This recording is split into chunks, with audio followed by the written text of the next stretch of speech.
Livro de Josué, capítulos 9 e 10. Todos os reis a oeste do rio Jordão souberam do que havia acontecido. Eram os reis hititas, dos amorreus, dos cananeus, dos ferezeus, dos heveus e dos jebuseus, que viviam nas montanhas, nas colinas do oeste, ao longo do litoral do mar Mediterrâneo, até as montanhas do Líbano ao norte. Esses reis juntaram suas tropas para lutar com um só exército contra Josué e os israelitas. Contudo, quando os habitantes de Gibeon souberam do que Josué tinha feito com Jericó e Ai, usaram de astúcia para se salvar. Enviaram mensageiros a Josué e carregaram seus jumentos com sacos gastos e vasilhas de couro velhas e rachadas. Os mensageiros calçavam sandálias gastas e remendadas e vestiam roupas esfarrapadas e também levavam pães secos e esfarelados. Quando chegaram ao acampamento em Gilgal, disseram a Josué e aos líderes de Israel: "Viemos de uma terra distante para pedir que vocês façam um tratado de paz conosco." Os israelitas disseram a esses heveus: "Como podemos ter certeza de que não vivem aqui por perto? Por se for o caso, não podemos fazer tratado algum com vocês." Eles responderam: "Somos seus servos, mas quem são vocês?" insistiu Josué. "De onde vieram?" Eles disseram: "Seus servos vieram de uma terra muito distante. Ouvimos falar do poder do Senhor seu Deus e de tudo que ele fez no Egito.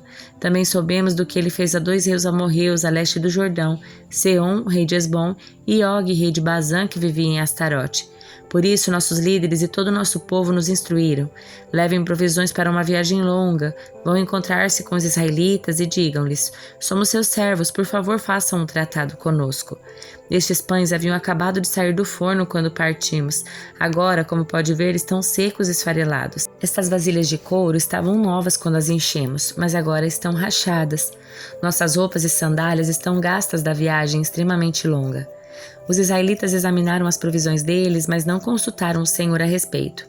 Josué fez um tratado de paz com aqueles homens e garantiu que pouparia a vida deles, e os líderes da comunidade confirmaram um acordo com um juramento. 3 dias depois de fazerem esse tratado, os israelitas descobriram que, na verdade, os gibeonitas viviam ali perto. Partiram de imediato naquela direção e, em 3 dias, chegaram às cidades dos gibeonitas chamadas Gibeon, Quefira, Beerote e Kiriat Jearim. Contudo, não atacaram as cidades, pois os líderes da comunidade haviam feito um juramento em nome do Senhor, o Deus de Israel. Toda a comunidade se queixou contra seus líderes por causa do tratado, mas eles responderam: "Uma vez que fizemos um juramento na presença do Senhor, o Deus de Israel, não podemos tocar neles. Temos de deixá-los viver, pois se quebrássemos o juramento, a ira divina cairia sobre nós. Que eles vivam." Assim os israelitas os colocaram para cortar lenha, carregar água para toda a comunidade, de acordo com a decisão dos líderes. Josué reuniu os gibeonitas e lhes disse: "Por que vocês mentiram para nós? Por que disseram que viviam numa terra distante da nossa, quando na verdade viviam aqui por perto? Sejam amaldiçoados. De agora em diante vocês serão sempre servos, encarregados de cortar lenha, carregar água para a casa do meu Deus." Eles responderam: "Agimos desse modo porque foi anunciado a nós, seus servos, que o Senhor seu Deus havia ordenado a seu servo Moisés que desse a vocês toda esta terra e que destruísse todos os seus habitantes. Tememos muito por nossa vida por causa de vocês. Agora estamos em suas mãos. Façam conosco o que lhes parecer correto." Assim Josué livrou os gibeonitas e não permitiu que os israelitas os matassem. Naquele dia, porém, encarregou-os de cortar lenha, carregar água para toda a comunidade de Israel e para o altar do Senhor, no lugar que o Senhor escolhesse construí-lo. Isso é o que fazem até hoje. Adoni-Zedeque, rei de Jerusalém, soube que Josué havia capturado e destruído completamente a cidade de Ai e matado seu rei, assim como tinha destruído a cidade de Jericó e matado seu rei. Também soube que os gibeonitas haviam feito um tratado de paz com Israel e agora viviam no meio deles. Ele e seu povo tiveram muito medo, pois Gibeon era uma cidade grande como as cidades reais, ainda maior que a cidade de Ai, e os gibeonitas eram guerreiros valentes. Por isso, Adoni-Zedeque, rei de Jerusalém, enviou mensageiros a vários outros reis: a Oão, rei de Hebron, Piram, rei de Jermoate, Jafira, rei de Laques, Debir, rei de Eglon. "Venham e ajudem-me a destruir Gibeon, pois seu povo fez um tratado de paz com Josué e com os israelitas", pediu ele. Então os 5 reis amorreus uniram seus exércitos para atacar juntos. Posicionaram suas tropas perto de Gibeon e avançaram contra ela. Os homens de Gibeon enviaram mensageiros a Josué em seu acampamento em Gilgal. "Não abandone seus servos", suplicaram. "Venha depressa e salve-nos, ajude-nos, pois todos os reis amorreus que vivem na região montanhosa uniram forças para nos atacar. Josué e todo o seu exército, incluindo seus melhores guerreiros, partiram de Gilgal para Gibeon. Não tenha medo desses reis, disse o Senhor a Josué. Eu os entregarei em suas mãos. Nenhum deles será capaz de resistir a você. Josué marchou a noite toda desde Gilgal e pegou os exércitos amorreus de surpresa. O Senhor trouxe pânico sobre os amorreus e o exército de Israel massacrou muitos deles em Gibeon.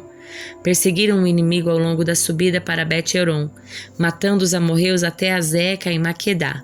Enquanto os amorreus recuavam pelo caminho de Bet-Horon, o Senhor os destruiu com uma terrível chuva de pedras de granizo que ele enviou do céu e que continuou até chegarem a Azeca. As pedras eliminaram mais inimigos do que os israelitas mataram à espada. No dia em que o Senhor deu aos israelitas vitória sobre os amorreus, Josué orou ao Senhor diante do povo e disse: Que o sol pare sobre Gibeon e a lua sobre o vale de Aijalon. O sol parou, a lua ficou onde estava, até que o povo tivesse derrotado seus inimigos. Acaso esse acontecimento não está registrado no livro de Jazar? O sol parou no meio do céu e não se pôs por cerca de um dia inteiro. Nunca antes nem depois houve um dia semelhante quando o Senhor respondeu a uma oração como essa. Certamente o Senhor lutou por Israel naquele dia. Então Josué e todo o exército de Israel voltaram ao acampamento em Gilgal. Durante a batalha, os 5 reis fugiram e se esconderam numa caverna em Maquedá. Quando Josué soube que eles haviam sido encontrados, deu a seguinte ordem: fechem a entrada da caverna com pedras grandes e ponham guardas ali para que os reis não saiam. Quanto aos demais soldados, continuem a perseguir os inimigos e matem-os da retaguarda. Não deixem que voltem às suas cidades, pois o Senhor seu Deus lhes deu vitória sobre eles. Assim, Josué e o exército israelita continuaram a aniquilar o inimigo. Exterminaram os 5 exércitos, com exceção de uns poucos sobreviventes que conseguiram chegar às cidades fortificadas. As tropas voltaram em segurança para Josué no acampamento de Maquedá. Depois disso, ninguém se atreveu a dizer uma palavra contra o povo de Israel. Então Josué ordenou: removam as pedras que estão na entrada da caverna e tragam os 5 reis para cá. Eles tiraram da caverna os 5 reis das cidades de Jerusalém, Hebron, Jarmute, Laquis e Eglon. Os reis foram trazidos para fora diante de Josué, e ele ordenou aos comandantes do seu exército: venham e coloquem o pé sobre o pescoço dos reis. E eles obedeceram. Não tenham medo nem desanimem, disse Josué. Sejam fortes e corajosos, pois é isso que o Senhor fará com todos os inimigos que vocês enfrentarem. Então Josué matou os 5 reis, os pendurou em 5 árvores, onde ficaram até a tarde. Ao entardecer, Josué ordenou que os corpos fossem tirados das árvores e lançados na caverna onde os reis haviam se escondido. A entrada da caverna foi fechada com pedras grandes que estão lá até hoje. Naquele mesmo dia, Josué tomou a cidade de Maquedá e a destruiu. Matou todos os seus habitantes, incluindo o rei, sem deixar sobreviventes. Destruiu todos eles e matou o rei de Maquedá, como havia feito com o rei de Jericó. Então Josué e todo o exército de Israel avançaram para Líbina e a atacaram. O Senhor entregou a cidade e os seus reis nas mãos dos israelitas, que mataram todos os seus habitantes, sem deixar sobreviventes. Depois, Josué matou o rei de Líbina, como havia feito com o rei de Jericó. De Líbina, Josué e todo o exército israelita avançaram para Laques e a atacaram. O Senhor também entregou Laques nas mãos de Israel. Josué a tomou no 2º dia e matou todos os seus habitantes, como havia feito com Líbina. Durante o ataque a Laques, Orão, rei de Gézer, chegou com seu exército para ajudar a defender a cidade. Mas os homens de Josué mataram o rei e seu exército sem deixar sobreviventes. Em seguida, Josué e todo o exército israelita avançaram para Eglon e a atacaram. Tomaram a cidade naquele dia e mataram todos os seus habitantes. Destruíram todos como haviam feito com Laques. De Eglon, Josué e todo o exército de Israel subiram para Hebron e a atacaram. Tomaram a cidade e mataram todos os seus habitantes, incluindo o rei, sem deixar sobreviventes. Fizeram o mesmo com todos os povoados vizinhos. Destruíram toda a população como haviam feito com Eglon. Então Josué e todo o exército israelita voltaram e atacaram Debir. Tomaram a cidade, o rei e todos os povoados vizinhos. Destruíram todos sem deixar sobreviventes. Fizeram com Debir e seu rei o mesmo que haviam feito com Hebron, Líbina e seus reis. Assim Josué conquistou toda a região.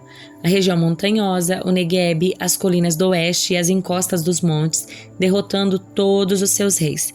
Destruiu todos na terra sem deixar sobreviventes, conforme o Senhor, o Deus de Israel, havia ordenado. Josué os massacrou de Cades-Barneia a Gaza e da região ao redor de Gósen até Gibeon.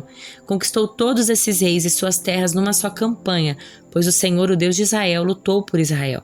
Então Josué e todo o exército israelita voltaram ao acampamento em Gilgal. Salmo de número 50. Salmo de Asaf. O Senhor, o Deus poderoso, falou. Convocou toda a humanidade desde onde o sol nasce até onde se põe. Do Monte Sião, lugar de perfeita beleza, Deus resplandece. Nosso Deus se aproxima e não está em silêncio. Fogo devora tudo em seu caminho e ao seu redor há uma grande tempestade. Ele convoca os céus em cima e a terra embaixo para testemunharem o julgamento do seu povo. Tragam aqui os que me são fiéis, os que fizeram comigo uma aliança de ofertas de sacrifícios. Então que os céus proclamem sua justiça, pois o próprio Deus será o juiz. Ó meu povo, ouça o que direi. Estas são minhas acusações contra você, ó Israel. Eu sou Deus, o seu Deus. Não o reprovo por seus sacrifícios nem pelos holocaustos que sempre oferecem. Não preciso, contudo, dos novilhos dos seus estábulos, nem dos bodes dos seus currais. Pois são meus todos os animais dos bosques e sou dono do gado nos milhares de colinas. Conheço cada pássaro dos montes e todos os animais dos campos me pertencem. Se eu tivesse fome, não lhe diria, pois meu é o mundo inteiro e tudo que nele há. Acaso como a carne de touros e bebo o sangue de bodes? Ofereçam a Deus seus sacrifícios de gratidão e cumpram os votos que fizeram ao Altíssimo. Então clamem a mim em tempos de aflição, e eu os livrarei, e vocês me darão glória. Ao perverso, porém, Deus diz: de que adianta recitar meus decretos e falar a respeito da minha aliança? Pois você recusa minha disciplina e trata minhas palavras como lixo. Quando vê ladrões, aprova o que fazem e passa seu tempo com adúlteros. Sua boca está cheia de maldade e sua língua repleta de mentiras. Vive a caluniar seu irmão, filho da sua própria mãe. Enquanto você assim agia, permaneci calado e você pensou que éramos iguais. Agora, porém, o repreenderei. Contra você, representarei minhas acusações. Pensem bem e arrependam-se todos vocês que de mim se esquecem. Caso contrário, eu os despedaçarei e ninguém os ajudará. A gratidão, porém, é um sacrifício que de fato me honra. Se permanecerem em meus caminhos, eu lhes revelarei a salvação de Deus. Livro de Atos, capítulo 10. Morava em Cesareia um oficial do exército romano chamado Cornélio, capitão do regimento italiano. Era um homem devoto e temente a Deus, como era também toda a sua família. Dava aos pobres esmolas generosas e sempre orava ao Senhor. Certa tarde, por volta das 3 horas, teve uma visão na qual viu um anjo de Deus vir em sua direção e dizer: Cornélio. Temeroso, Cornélio olhou fixamente para o anjo e perguntou: Que é, Senhor? E o anjo respondeu: Suas orações e esmolas subiram até Deus e ele as guarda na memória. Agora, envie alguns homens a Jope e mande buscar Simão, também chamado Pedro. Ele está hospedado com Simão, um homem que trabalha com couro e mora à beira do mar. Assim que o anjo foi embora, Cornélio chamou 2 servos em sua casa e um soldado devoto do seu grupo de auxiliares. Ele lhes contou o que havia acontecido e os enviou a Jope. No dia seguinte, quando os mensageiros de Cornélio se aproximaram da cidade, Pedro subiu ao terraço para orar. Era cerca de 12:00 e ele estava com fome. Enquanto a refeição era preparada, entrou num êxtase. Viu o céu aberto e algo semelhante a um grande lençol ser baixado por suas 4 pontas. No lençol havia toda espécie de animais, répteis e aves. Então uma voz lhe disse: Levante-se, Pedro, mate e coma. De modo nenhum, Senhor, respondeu Pedro. Jamais comi coisa alguma que fosse considerada impura e imprópria. Mas a voz falou novamente: Não chame de impuro o que Deus purificou.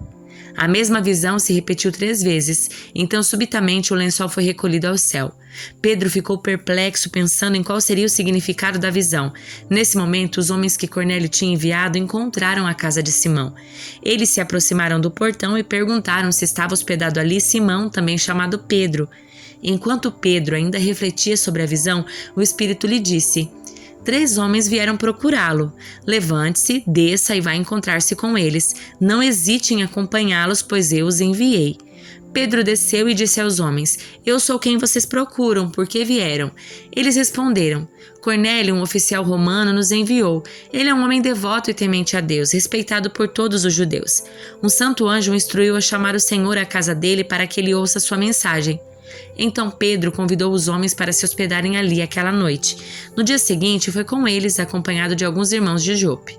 Chegaram a Cesareia no dia seguinte. Cornélio os esperava e havia reunido seus parentes e amigos íntimos. Quando Pedro chegou à casa, Cornélio veio ao seu encontro e prostrou-se diante dele, adorando-o. Mas Pedro levantou e disse: "Fique de pé, eu sou apenas um homem como você." Os dois conversaram e depois entraram na casa onde muitos outros estavam reunidos. Pedro lhe disse: "Vocês sabem que nossas leis proíbem que um judeu entre num lar gentil como este ou se associe com gentios. No entanto, Deus me mostrou que não devo mais considerar ninguém impuro ou impróprio. Por isso, vim assim que fui chamado, sem levantar objeções. Agora digam, por que vocês mandaram me buscar?" Cornélio respondeu: 4 dias atrás eu estava orando em casa por volta desse mesmo horário, às 3 da tarde. De repente, um homem vestido com roupas resplandecentes apareceu diante de mim. Ele me disse: "Cornélio, Deus ouviu sua oração e se lembrou das suas esmolas. Agora envie mensageiros a Jope e mande buscar Simão, também chamado Pedro. Ele está hospedado na casa de Simão, um homem que trabalha com couro e mora à beira do mar." Assim mandei buscá-lo de imediato e foi bom que tenha vindo. Agora estamos todos aqui esperando diante de Deus para ouvir a mensagem que o Senhor mandou que você nos trouxesse. Então Pedro respondeu: "Vejo claramente que Deus não mostra nenhum favoritismo em todas as nações. Ele aceita aqueles que o temem e fazem o que é certo. Esta é a mensagem de boas novas para o povo de Israel. A paz com Deus por meio de Jesus Cristo, que é o Senhor de todos. Vocês sabem o que aconteceu em toda a Judéia, começando na Galileia, depois do batismo que João proclamou. Sabem também que Deus ungiu Jesus de Nazaré com o Espírito Santo e com poder. Então Jesus foi por toda parte fazendo bem e curando todos os oprimidos pelo diabo, porque Deus estava com ele. E nós somos testemunhas de tudo que ele fez em toda a Judéia e em Jerusalém, onde o mataram, penduraram-no numa cruz, mas Deus o ressuscitou no 3º dia e permitiu que ele fosse visto, não por todo o povo, mas por nós que fomos escolhidos por Deus de antemão para sermos suas testemunhas. Nós somos o que comemos e bebemos com ele depois que ele ressuscitou dos mortos, e ele nos mandou anunciar sua mensagem em toda parte e testemunhar que Deus o designou juiz dos vivos e dos mortos. É a respeito dele que todos os profetas dão testemunho, dizendo que todo o que nele crer receberá perdão de seus pecados por meio do seu nome." Enquanto Pedro ainda falava, o Espírito Santo desceu sobre todos que ouviam a mensagem. Os discípulos judeus que acompanhavam Pedro ficaram admirados de que o dom do Espírito Santo também fosse derramado sobre gentios, pois os ouviram falar em outras línguas e louvar a Deus. Pedro perguntou: "Pode alguém se opor a que eles sejam batizados agora que, como nós, também receberam o Espírito Santo?" Então ordenou que fossem batizados em nome de Jesus Cristo. Depois pediram que Pedro ficasse com eles alguns dias.